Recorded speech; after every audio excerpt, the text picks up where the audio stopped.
Imagine plunging into the depths of the English Channel, 30 meters below the surface, utterly alone.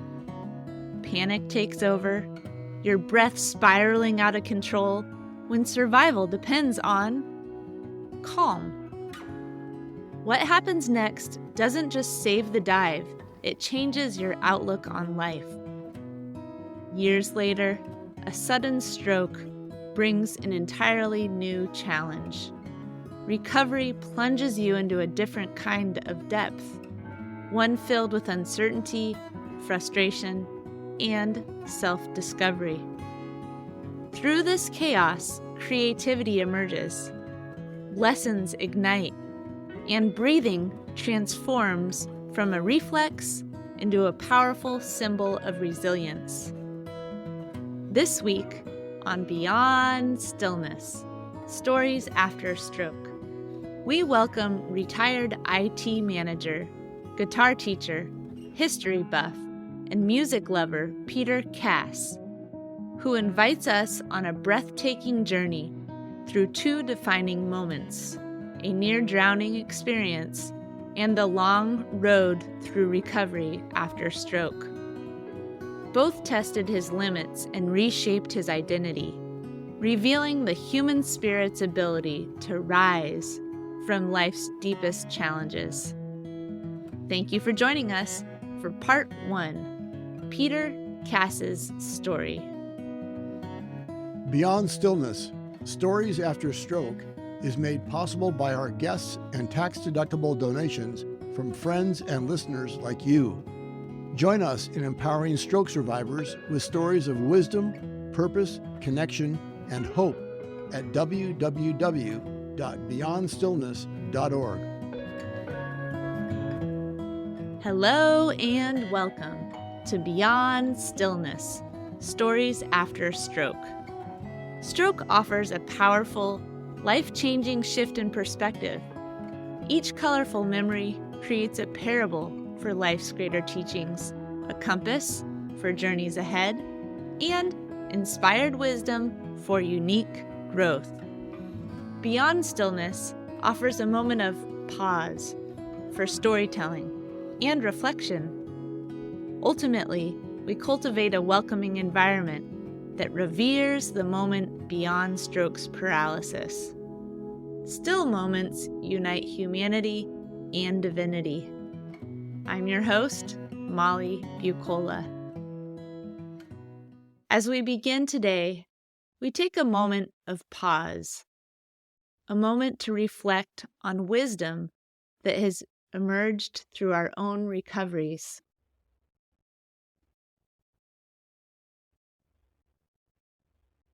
And we give thanks. Now, Peter Cass's story. One summer, I was diving in the English Channel and doing a deep dive exercise, which was part of my PADI advanced training course.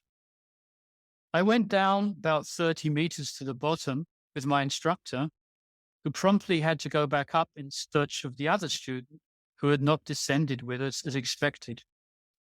After being alone for a few minutes, I panicked. I started to hyperventilate, which is not a good idea underwater. I started to breathe faster, faster, and faster, and that resulted in me breathing in some water. I was effectively drowning. I was stressed, nervous, frightened, and I started to hallucinate because of the effect of the nitrogen at that depth on my body. When the instructor returned, he grabbed hold of me, looked me in the eye, and gradually brought me back to the surface. And I could swear he was talking to me the whole ascent, but of course that was impossible. I knew a lot about breathing. At that point, I was 38 and had been breathing my whole life. I knew if I breathed deeply, I would conserve air. And I knew that that also would help me get more oxygen, which could produce a state of well-being. In that dramatic moment, I let stress, anxiety, fear take a hold of me, however. Even though it was within my power, in my body, that I could stay safe. Once we returned to the surface, my instructor looked at me and said, "If you don't dive again today, Peter, you'll probably never dive again." So after lunch, we both went back down. It was very dark. I concentrated on my breathing, and gradually a wreck appeared at the bottom of the seafloor. It was a coal ship that had been sunk during the Second World War. I'm fascinated by history, and we swam inside the hull of the wreck and found lumps of coal just lying there. Nothing can grow on coal, so it looked exactly the same as it did the day the ship sank. My instructor picked up a piece to take back to the surface. When I was back aboard our boat, I was relieved and had regained much of my confidence. I had never explored a wreck before and was amazed that the coal looked just the same as it had done 50 years earlier. I'm so glad I didn't give up diving after that panicky morning. While diving, I explored another world and was surrounded by amazing things. And once I was relaxed, I felt so good, almost euphoric. But it felt like an alien exploring another planet. I was in awe and also grateful at the privilege of being able to enter another world. We breathe to live and live to breathe. It is something we do 24/7, but we don't really think about it. Maybe we should. On the afternoon of March the 8th, 2017, while conducting a web conference, my computer cursor disappeared from the right-hand side of my laptop screen and then appeared on the left. Odd. I thought this was some kind of technical glitch and didn't think much about it. Later, a friend of mine came around to watch Champions League on the TV, and I told him about the cursor incident. I started taking a new heart medication that day, and I asked him to read the leaflet that came with it, because for some reason I couldn't. He read that there were two common side effects from this medication. One was blurred vision, and the other was slurred speech, which he had also noticed. I called the doctor the next morning, and he told me that if the symptoms persisted, I should go to his office the next day, which I did.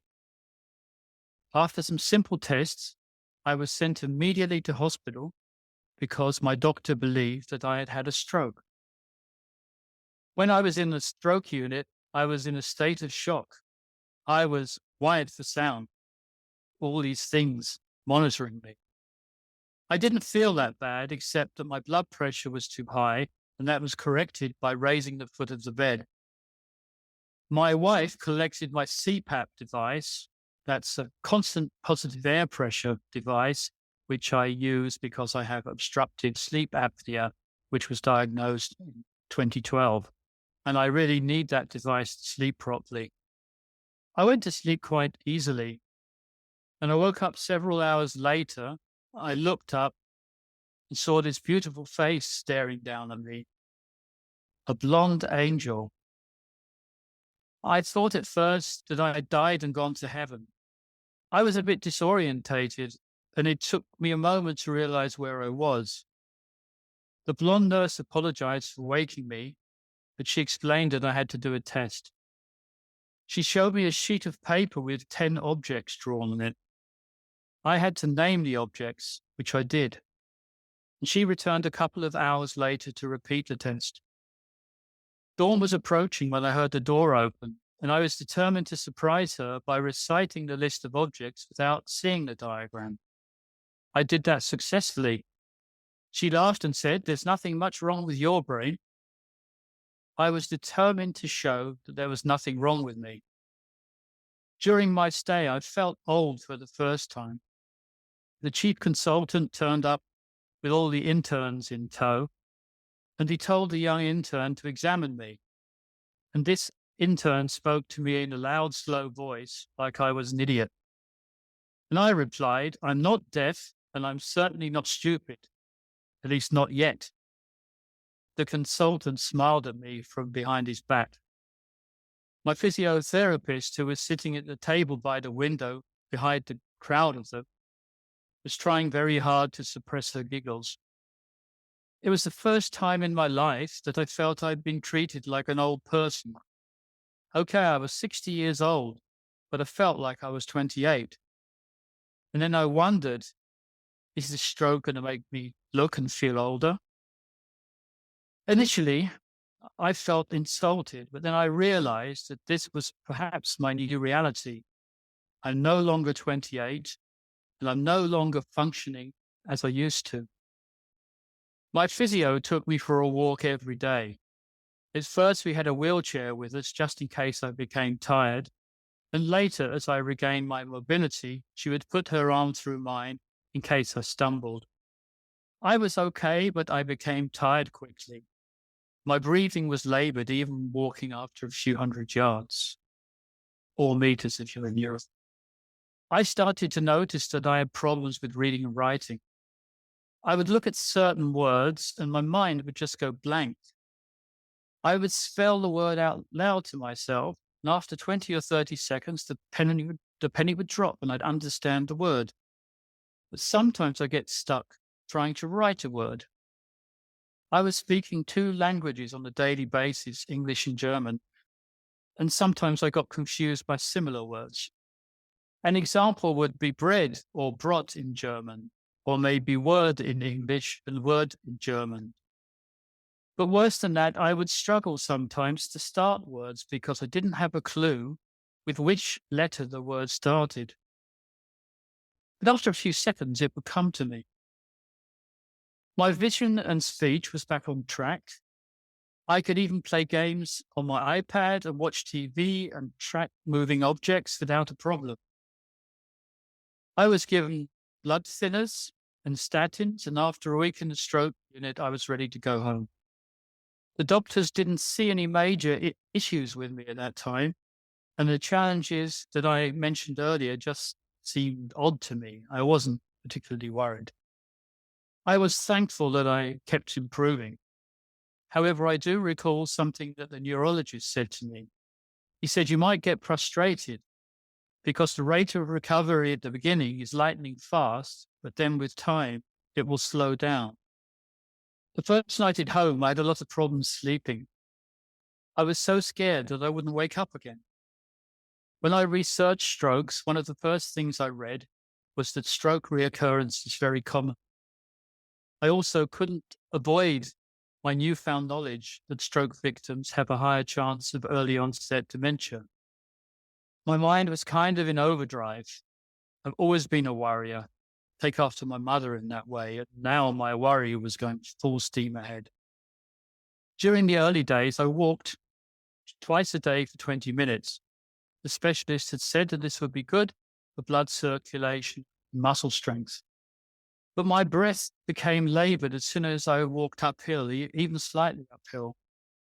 I took a nap after lunch because I was told that might be good for my energy levels in the afternoon.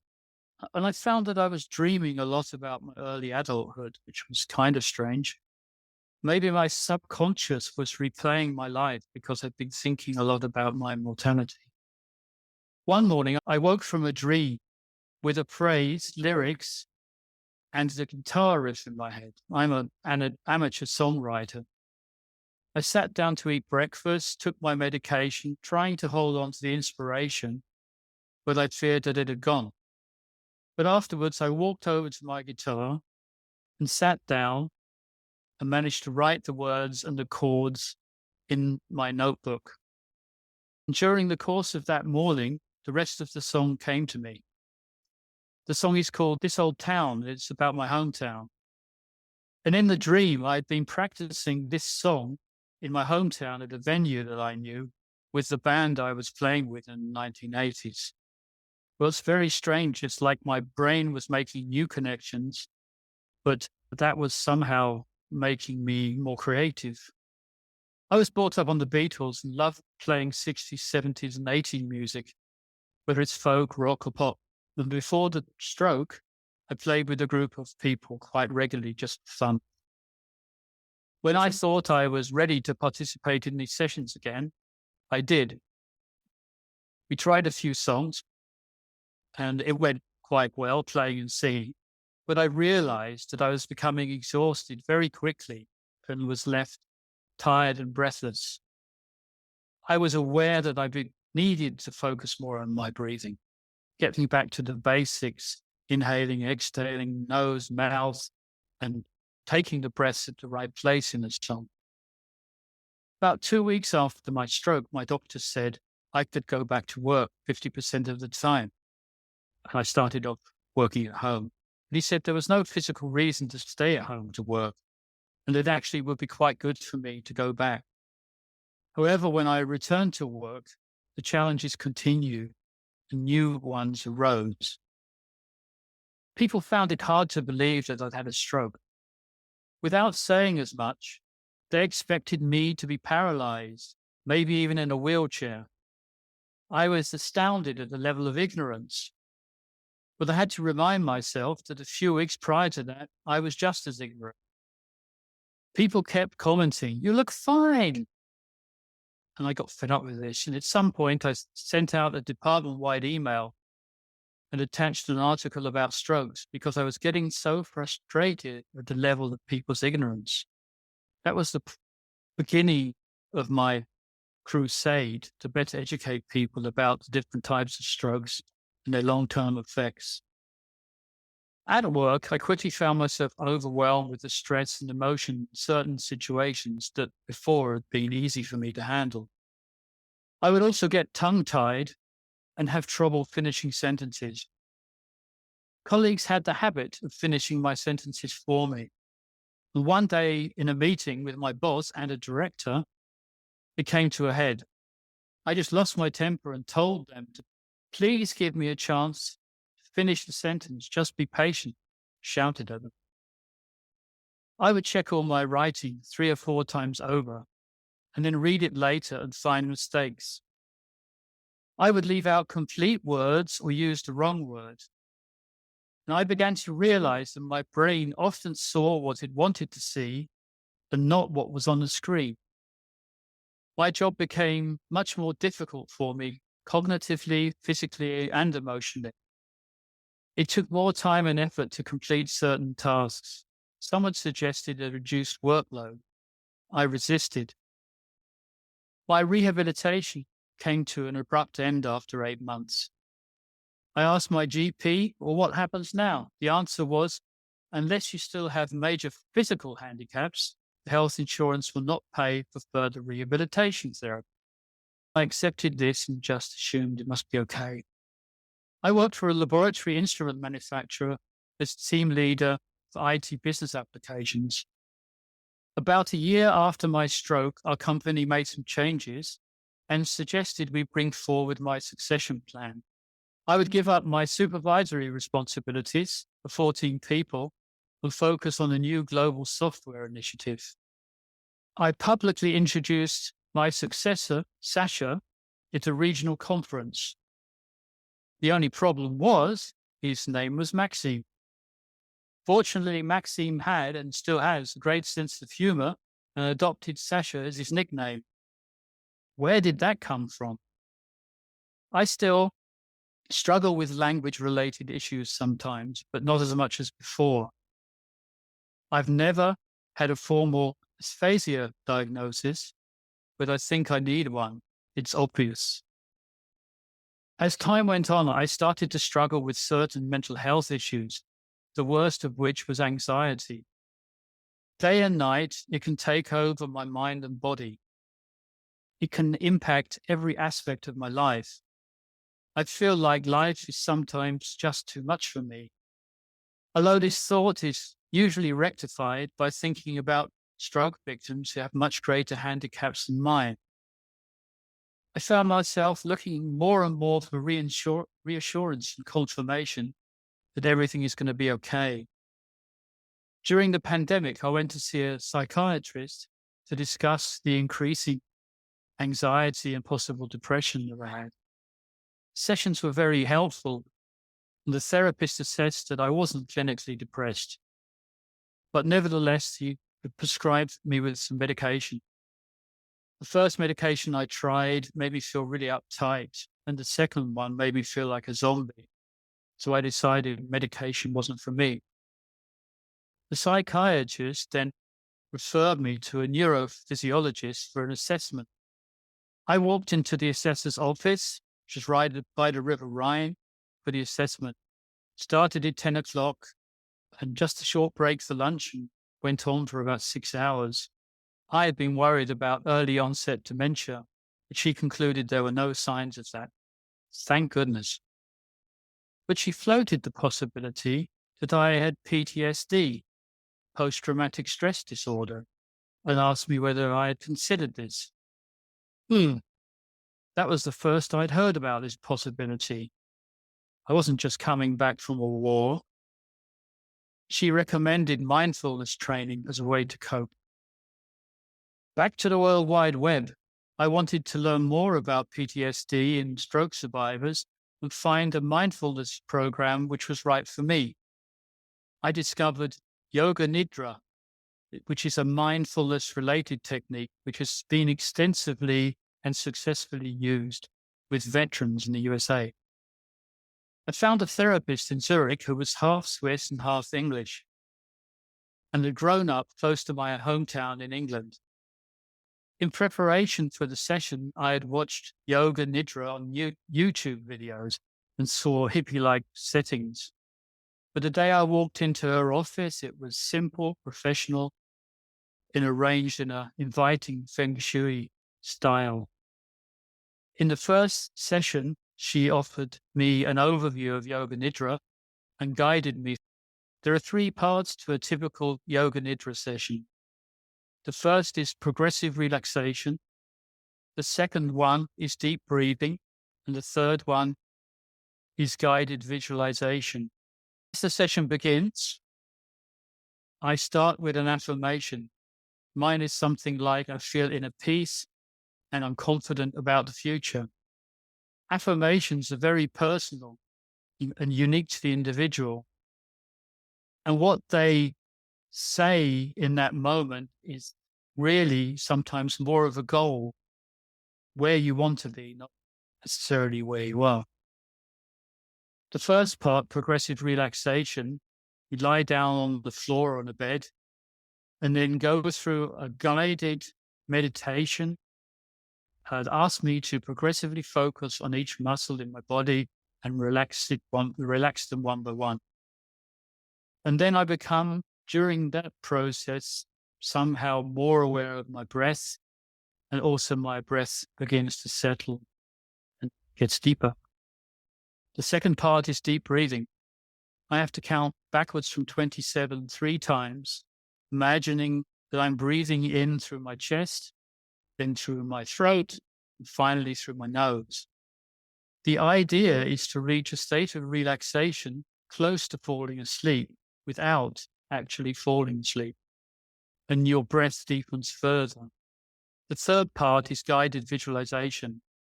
My teacher describes places and I try to imagine, for example, birds flying across the sky at sunset. In this space, I forget about my breathing and instead I am taken into those places, exploring the varied scenes, mostly in nature, as she describes them, and then feeling elated, just feeling like you are there somehow. After the 30 minutes of deep relaxation, broadened awareness, and just being, my teacher brings me back to reality. First of all, by making me aware of my surroundings. And then I notice that I'm just breathing normally. Become aware of my body, wiggle my fingers and wiggle my toes, and then just really wake up, even though I haven't been asleep. And as I said, the goal of Yoga Nidra is to bring me into a pre-sleep state. Well, I'm very relaxed, but it's very difficult in the beginning not to fall asleep. A Yoga Nidra session takes about 30 minutes, and my therapist recorded it for me, so I have it on my phone, so I can have a session anytime I want to. At first, I practice Yoga Nidra nearly every day, but now I practice it when I feel that I need it. On some days, I'm really open to it. It's very effective, but I have to admit there are other days when I struggle to get in the groove. That's just the way it is. Yoga Nidra has helped me to deal with the anxiety. which sometimes just hits you out of the blue. Every person's recovery process is different, so there's no one-size-fits-all answer. And recovery from a stroke or a brain injury is something that you have to work at. The best person to drive the process is you. The emotional and mental health aspects of having a stroke are something that many survivors experience and struggle with. Breath is very important. My diving experience taught me to control my breath in such a way that I can ascend a few meters to avoid an obstacle. Controlling my breath as a diver, as a musician, as a yoga nidra practitioner, and as a stroke survivor gives me the opportunity to see life with a different perspective. I'm able to hover above and explore and connect with the world in what you might call an otherworldly way. Like when I dived, I kind of feel like an alien. When I do yoga nidra, I can really feel like I'm observing myself through these exercises and then through the visualization. And I need to remember sometimes that there is life beyond panic.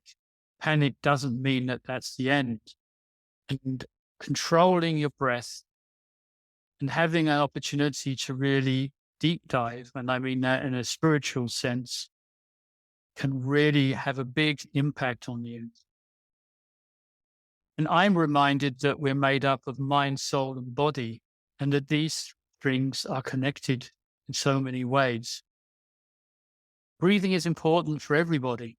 Being aware that we can improve our breathing, stroke victim or not, can really help improve our quality of life. Whether it's exercise, yoga nidra, singing, breath work, can really help you see things from a different perspective. So I have now a very powerful tool which I can use to help me in many different circumstances. I just have to remember how and when to use it. My hope for you, my fellow stroke survivors, is that you each find your own special way to move forward in your recovery journey. Close with a few lines from the song I wrote, This Old Town. I know that life moves on and everything must change, and that the past we lost can never be regained. But there are some things in life you wish would stay the same, reminders of the good things that forever remain. Storytelling empowers us to share our experiences in a way that invites others to reflect on their own. In closing, we offer reflection questions as an opportunity to spark dialogue with yourself, friends, family, or fellow stroke survivors. In a moment, I will read questions aloud. You can also find them written in the podcast episode description. Now, community conversation prompts. What reminds you to stop and focus on your breath each day?